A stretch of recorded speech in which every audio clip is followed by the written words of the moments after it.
digging hundreds of graves for those who've died in the mudslides.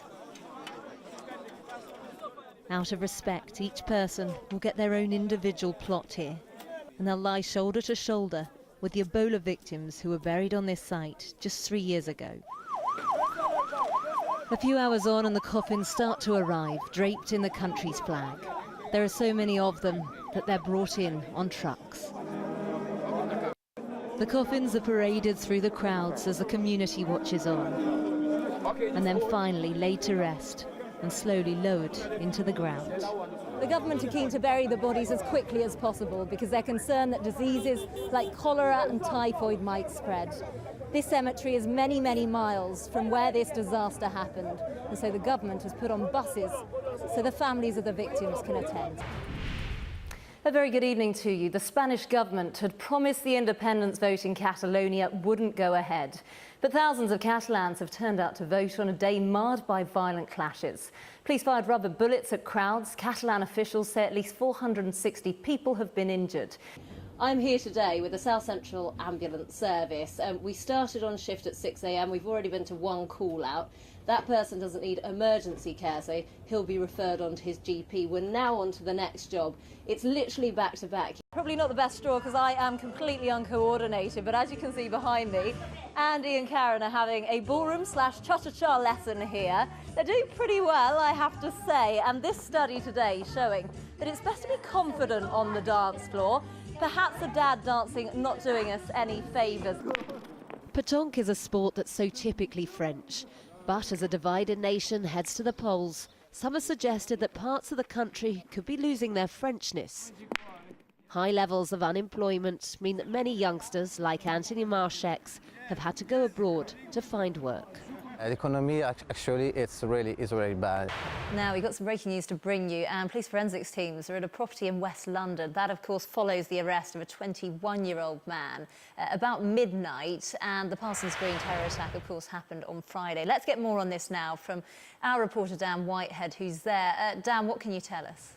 There has been a lot of high security here today. We've seen armed police, there's been a police helicopter overhead. And it's interesting because there are high tensions between the Catalans and the Spanish here at the moment because Catalonia wants to hold an independence referendum in October. But tonight, they put those tensions aside and they united as one. As corpse upon corpse is recovered, they're rushed to the town's mortuary. Outside, crowds gather, hoping to find missing relatives. But inside, it's chaos. Those working here are dressed from head to toe in protective suits, left over from the Ebola crisis, which gripped this nation just 3 years ago. This is human misery at an extreme level, inside piles of bodies, and now relatives going inside to identify loved ones.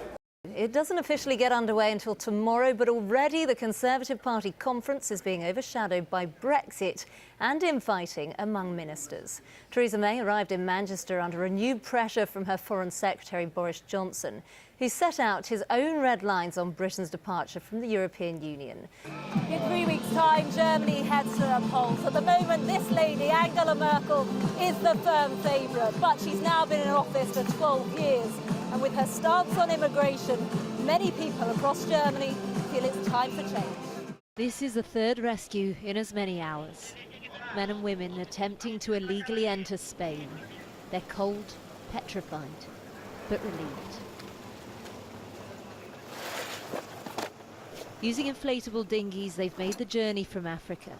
For thousands of migrants, the Gibraltar Straits are the new gateway to Europe, and the crossing is a long and terrifying one. Abdullah Aziz, who's just 16, tells me it was well worth the risk. There is so much tension in France at the moment, and of course we got involved in one of the rallies earlier and there was a lot of violence, certainly younger members calling themselves anarchists who were throwing bottles, there were water cannons out, tear gas was fired, we experienced a lot of that.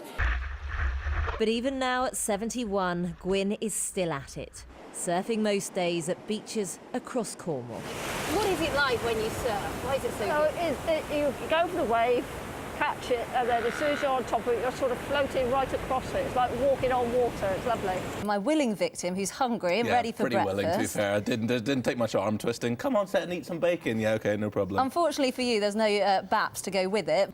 2 definitely tastes more bacony. You like 2? I do prefer 2. I wouldn't say no to 1 in a bap, don't get me wrong. You know what? But I prefer 2.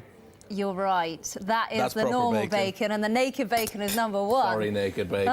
And what harm, sorry, I'm just tasting the bacon as we speak. What harm do these nitrates do to people?